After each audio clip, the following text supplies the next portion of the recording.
आ जाइए आ जाइए। बस आपके पीछे ही आ रहे हैं। नहीं छोड़ो पहले भी ना खो के ले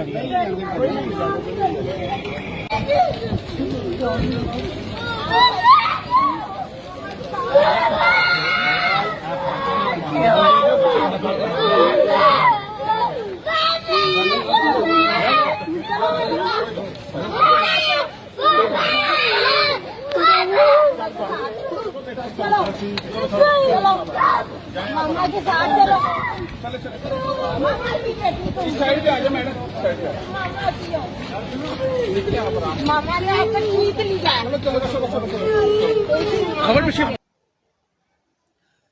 नाज़रीन करम, ये वीडियो आप हजरात ने मुलाहजा फरमाई है।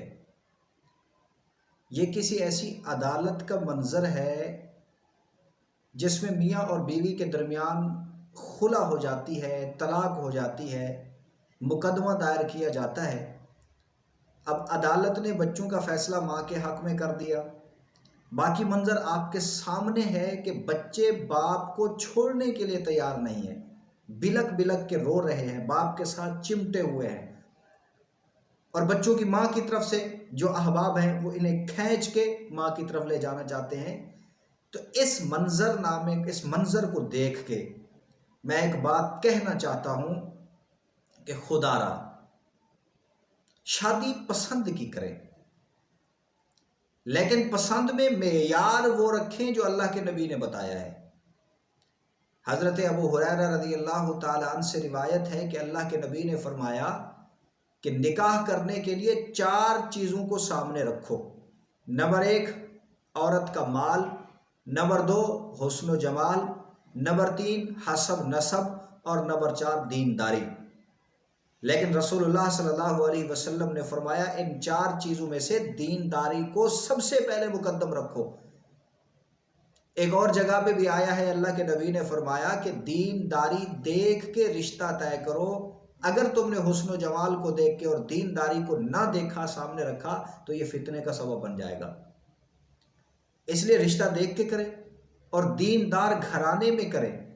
और एक और बात, जब रिश्ता हो जाए, शादी हो जाए, निकाह हो जाए, बच्चे पैदा हो जाए, उसके बाद खुदारा छोटी छोटी बातों को सामने ना लाएं, ताकि ये भयानक और अफसोस ज़्यादा मंजर ना देखना पड़े।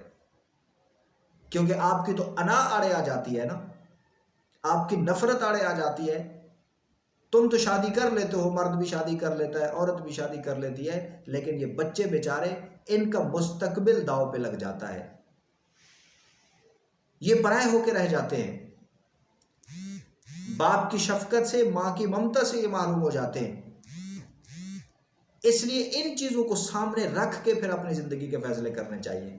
क्योंकि अब आप सिर्फ अकेले नहीं हैं, आपके ऊपर वालिद की जिम्मेदारी है, शौहर की जिम्मेदारी है, और औरत है तो उसके ऊपर माँ की जिम्मेदारी है, बीवी होने की जिम्मेदारी है। फिर अपनी छोटी छोटी ख्वाहिशात के लिए, अना के लिए, नफरत के लिए फिर घर को न तोड़ें।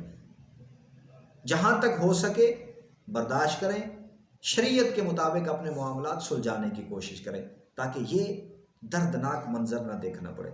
अल्लाह ताला हम सब के घरों को महफूज फरमाए, सब के घरों को आबाद फरमाए, और सब के बच्चों को हमेशा के लिए खुशियाँ अता फरमाए। हमारी यही दुआ है।